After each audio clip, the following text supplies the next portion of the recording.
Kumusta mga kasaliksik? Sa gitna ng lumalalang tensyon sa Indo-Pacific, muling umingay ang tanong kung mapipilitan bang sumabak sa digmaan ng Pilipinas sa sandaling sumiklab ang girian sa pagitan ng China at Taiwan. Hindi na ito palaisipan para sa mga opisyal sa Maynila, sapagkat malinaw sa kanila na sa ganitong mga panahon, ang kahandaan ay hindi na opsyon kundi obligasyon. Kaya't hindi nakapagtataka na nagpasiya ang pamahalaan ng Pilipinas na palakasin ang depensa ng bansa sa pamamagitan ng pagbili ng intermediate range missile launchers mula sa Estados Unidos. Isa itong makasaysayang hakbang na nagpapakita ng lalim ng alyansa ng dalawang bansa sa harap ng banta ng agresyon ng China at isang tahasang mensahe na hindi palalampasin ng Pilipinas ang anumang pagyurak sa kanyang soberanya. Ang mga sistemang binili ay hindi basta-basta. 12 Typhoon missile launchers ang idineploy sa isang airbase sa Hilagang Luzon sa ilalim ng mahigpit na seguridad. Moderno, makapangyarihan, at may kakayahang maglunsad ng cruise missiles na umaabot sa layong higit sa 1,600 kilometro. Kaya nitong maabot ang mga pangunahing target sa loob mismo ng China. Ito ay hindi lamang pangdepensa para sa teritoryo ng Pilipinas, kundi isang pangrehiyong deterrent na pumipigil sa sinumang may balak magsimula ng kaguluhan. Ang deployment ng ganitong uri ng armas sa Pilipinas ay isang malaking hakbang sa pagbabago ng estratehikong landscape sa Asia-Pacific. Ang Typhoon Missile System ay bahagi ng tinatawag na US Mid-Range Capability, MRC, isang programa ng US Army na nilalayong puna ng pagitan ng short-range HIMARS at long-range Tomahawk missiles. Ito ang missing link sa tinatawag nilang kill chain, isang serye ng mga sistemang pandigma na sabay-sabay na gumagalaw para tiyakin ang matagumpay na pagtugon sa isang banta.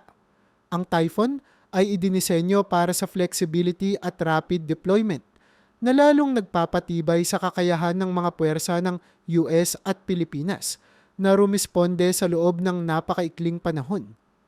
Sa pagsasanib ng teknolohiya at kaalaman, hindi lamang armas ang ibinabahagi ng Amerika, kundi ang buong konsepto ng modernong digmaan. Isang kaalamang magagamit ng Armed Forces of the Philippines para sa sariling modernisasyon. Ngunit, higit pa sa pagpapakita ng lakas militar, ang tunay na layunin ng deployment na ito ay estratehikong pagpapatibay sa tinatawag na First Island Chain. Isa itong linya ng mga kaalyadong bansa ng Amerika, mula Japan, Taiwan, Pilipinas hanggang Indonesia, na nagsisilbing unang harang sa anumang ekspansyonistang hakbang ng China sa Western Pacific. Sa pagsali ng Pilipinas sa estratehikong pader na ito, hindi lamang depensa ng bansa ang pinapanday kundi pati ang kolektibong seguridad ng rehiyon. Isang matatag na pader na ang bawat piraso ay mahalaga. At ngayon, isa ang Pilipinas sa pinakamahahalagang blok nito. Ang hakbang na ito ng Estados Unidos ay hindi isang biglaang desisyon, kundi bunga ng matagal ng estratehikong pagpaplano. Ayon sa mga eksperto, isa itong strategic masterstroke na pinanday sa loob ng maraming dekada. Sa pagdaan ng panahon, habang patuloy ang paglawak ng kapangyarihan ng China sa militar at ekonomiya, tahimik namang gumalaw ang Amerika sa likod ng tabing, nagpapatibay ng alyansa, nagpapalaganap ng depensang kasunduan, at dahan-dahang inilalagay ang mga piraso ng chessboard sa posisyon. At ngayon, isa sa pinakamalaking hakbang ay naisakatuparan na ang pagtatayo ng missile deployment capability sa mismong pintuan ng Beijing. Sa pagsapit ng mga Typhoon systems sa Pilipinas, tila ba nagbago ang ihip ng hangin sa Asya? Hindi na basta-basta maaaring baliwalain ng China ang Pilipinas at lalong hindi na ito maaaring ituring na mahina o hindi handa. Ang mensahe ay malinaw. Handa ang bansa, may kakampi ito, at may kapasidad itong lumaban kung kinakailangan. Sa harap ng modernong digmaan na hindi na lamang ginagamitan ng baril, kundi ng intelligence, precision weapons, at global diplomacy, ang papel ng Pilipinas ay hindi na lamang tagamasid, kundi aktibong kalahok sa paghubog ng kapayapaan sa pamamagitan ng lakas, talino at tamang posisyon. Habang patuloy ang pagtaas ng tensyon sa South China Sea at Taiwan Strait, ang tanong ay hindi na kung sino ang mas malakas, kundi kung sino ang mas handa. At sa hakbang na ito ng pamahalaan, malinaw na pinapakita ng Pilipinas na hindi ito papayag na muling maging biktima ng mga mapanakop na kapangyarihan. Hindi ito sigaw ng digmaan, kundi isang tahimik ngunit matibay na pahayag. Ang soberanya ay may kakayahan ng ipaglaban. Sa pamamagitan ng teknolohiya, alyansa, at estratehikong pagpapasya, ang Pilipinas ay muling nakatindig, hindi sa likod ng mundo, kundi sa harap mismo ng kasaysayan. Hindi maikakailang ang pagdating ng Typhoon missile systems sa Pilipinas ay hindi lamang pagpapalakas sa kakayahan ng bansa sa depensa, kundi isang pagbubukas ng panibagong yugto sa estratehikong laro sa buong rehiyon ng Indo-Pacific. Ngunit upang tunay na maunawaan ang bigat ng kahulugan ng sistemang ito, kailangang suriin hindi lamang ang kanyang presensya, kundi ang teknolohiyang bumabalot dito. Sa ilalim ng makintab at modernong disenyo ng Typhoon launchers, ay dalawang sandatang itinuturing na pinakamakabago at pinakanakamamatay sa arsenal ng Estados Unidos, ang SM-6 at Tomahawk. Ang SM-6 or Standard Missile 6 ay isang interceptor na kayang pumigil at wasakin ang iba't ibang uri ng banta, mula sa mga barkong pandigma hanggang sa mga misail at maging mga eroplano. Kaya nitong abutin ang bilis na Mach 3.5 na halos 3 beses na mas mabilis kaysa sa tunog. Sa ganitong klaseng bilis, halos imposibleng makatakas ang anumang target kapag ito ay natutokang tamaan ng SM-6.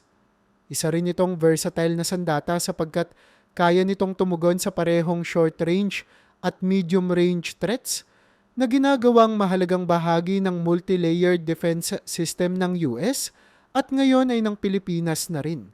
Kasama ng SM-6, sa Typhoon system ang isang veterano ng maraming digmaan, ang Tomahawk cruise missile. Kung ang SM-6 ay para sa precision interception ng mga aerial o naval threats, ang Tomahawk naman ay para sa long-range offensive strikes. May kakayahan itong tumama sa mga target sa lupa mula sa mahigit 1,000 milya ang layo na may katumpakang halos hindi sumasablay. Ginamit na ito ng Amerika sa maraming combat operations at patuloy na pinapahusay upang umangkop sa mas modernong digmaan. Ang kakayahan nitong umiwas sa radar detection at tumama ng eksakto sa target ay gumagawa rito bilang isa sa mga pinakapinagkakatiwalaang sandata ng US military. Kapag pinagsama ang dalawang ito sa iisang platform gaya ng Typhoon system, nagiging tinatawag na dual threat capability ang resulta. Isang mobile platform na kayang maglunsad ng atake mula sa himpapawid at karagatan. Ito ang dahilan kung bakit ikinababahala ng maraming bansa, lalo na ng China, ang presensya nito sa Pilipinas. Hindi lamang ito basta-bastang launcher. Ito ay isang multi-purpose strategic asset na kayang atakihin ng mga base militar, sasakyang pandagat, at mga missile sites sa parehong offensive at defensive operations. Sa distansyang kayang abutin ng SM-6 at Tomahawk, ang Typhoon ay literal na kayang dumampot ng target mula sa kalayuan at durugin ito kahit hindi pa ito nakalalapit. Ngunit ang tunay na lakas ng Typhoon ay hindi lamang nasa kanyang mga missile, kundi sa kanyang mobility. Ang mga launchers nito ay dinisenyo para sa mabilisang deployment, madaling ilipat sa iba't ibang lugar sa loob lamang ng ilang oras. Kung noon, kailangang magtayo ng permanenteng base para makapag-deploy ng ganitong klase ng missile, ngayon ay sapat na ang isang secured convoy upang mailipat ito sa ibang lokasyon at itago mula sa surveillance ng kaaway. Sa ganitong kalikasan, mahirap itong mapinpoint, mas mahirap targetin, at nagbibigay ng napakalaking advantage sa mga gumagawa ng military strategy. Sa madaling salita, hindi lang ito armas, kundi isang estratehikong phantom. Naririyan pero mahirap mahuli. Sa pananaw ng militar, napakahalaga ng geographical na posisyon ng Pilipinas sa deployment ng Typhoon system. Mula sa Hilagang Luzon na pinakamalapit sa Taiwan at pinakamalayo sa mainland ng Pilipinas. Abot ng mga missile ang mga critical Chinese military outposts sa Spratly Islands. Hindi lang ito para protektahan ang teritoryo ng bansa, kundi para rin tulungan ang ibang kaalyado sa rehiyon. Kung sakaling magkaroon ng krisis sa Taiwan Strait, na itinuturing ngayong isa sa pinakamainit na flashpoint sa buong mundo, maaari agad tumugon ang Typhoon systems na nakabase sa Pilipinas. Ang strategic coverage ng lugar na yon ay nagbibigay ng suporta sa mga operasyong pandepensa o kung kinakailangan, pang-atake sa loob ng maikling oras. Ang deployment ng Typhoon sa Pilipinas, kung gayon, ay hindi lamang simpleng usapin ng pagdagdag ng armas. Isa itong revolusyon sa doktrina ng depensa ng bansa. Hindi lang ito nagpapahiwatig na kayanang makisabay ng Pilipinas sa modernong gera, kundi ipinapakita rin nito na hindi na ito basta-basta maaapakan ng mga makapangyarihang bansa sa rehiyon. May kakayahan na itong magbigay ng deterrent sa sinumang may intensyong manggulo sa kanyang teritoryo. Sa tulong ng makabagong teknolohiya at estratehikong pagpoposisyon, unti-unting naisasara ng Pilipinas ang mga butas sa kanyang pambansang seguridad. At sa bawat hakbang, mas pinapalakas nito ang tinig ng soberanya sa rehiyon ng Asia-Pacific. Sa masalimuot na larangan ng geopolitika sa Indo-Pacific, hindi na bago ang tensyon sa pagitan ng China at Pilipinas, lalo na sa issue ng South China Sea.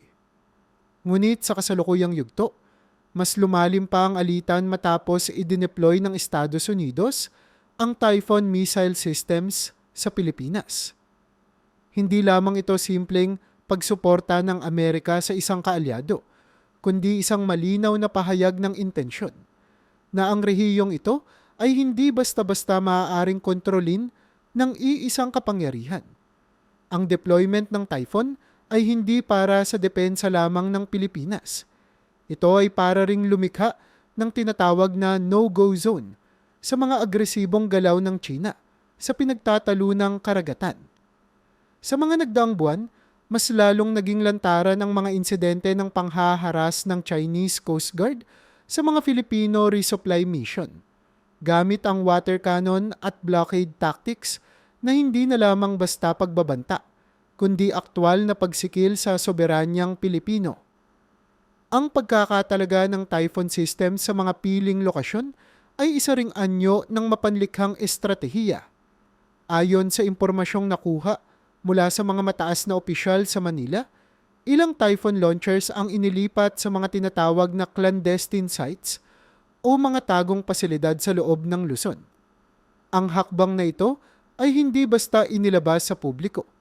Isang patunay na ang layunin ay hindi lamang depensa, kundi lalim ng pag-iingat. Ang ganitong klaseng pagpoposisyon ay nagpapalalim sa posture ng depensa ng Pilipinas, habang binibigyang kalituhan ang sinumang magtatangkang tukuyin ang eksaktong lokasyon ng mga sandata. Ito ay estratehikong pag-iwas sa agarang pagkasira sakaling magkaroon ng preemptive strike ang sinumang kalaban. Sa isang rehiyong puno ng drone surveillance, signal tracking, at satellite imaging, ang stealth mobility ay isang kapangyarihang pantabla. Hindi nakalampas sa mata ng Beijing ang mga pangyayaring ito. Agad na bumuhos ang batikos mula sa pamahalaan ng China at tinawag nila ang deployment ng Typhoon bilang isang grievous misjudgment. Ayon kay Mao Ning, tagapagsalita ng Chinese Ministry of Foreign Affairs, ito raw ay nagpapalala lamang ng tensyon sa rehiyon at isang anyo ng pagpapalaganap ng antagonismo na nagbabantang sirain ang balanse ng kapayapaan sa Timog Silangang Asya. Sa pananaw ng China, ang pagkakaroon ng long-range precision missile systems sa mga isla malapit sa kanilang bakuran ay hindi lamang isang hamon sa kanilang seguridad, kundi isang insulto sa kanilang panrehiyong dominasyon. At sa bawat pagkakataon, sinisisi nila ang Pilipinas sa pagiging sunod-sunuran, umano sa estratehiya ng Amerika. Ngunit sa kabila ng mga sigaw ng pagtutol mula sa China at maging sa Rusya, tuloy ang pagpapalawak ng estratehikong plano ng Pentagon sa rehiyon. Ayon sa opisyal na ulat, may plano ang Estados Unidos na bumili ng mahigit sa 800 SM-6 interceptor missiles sa loob ng susunod na 5 taon. Bukod pa rito, libo-libong Tomahawk cruise missiles ang nakaposisyon at handang gamitin para sa theater-level deployment.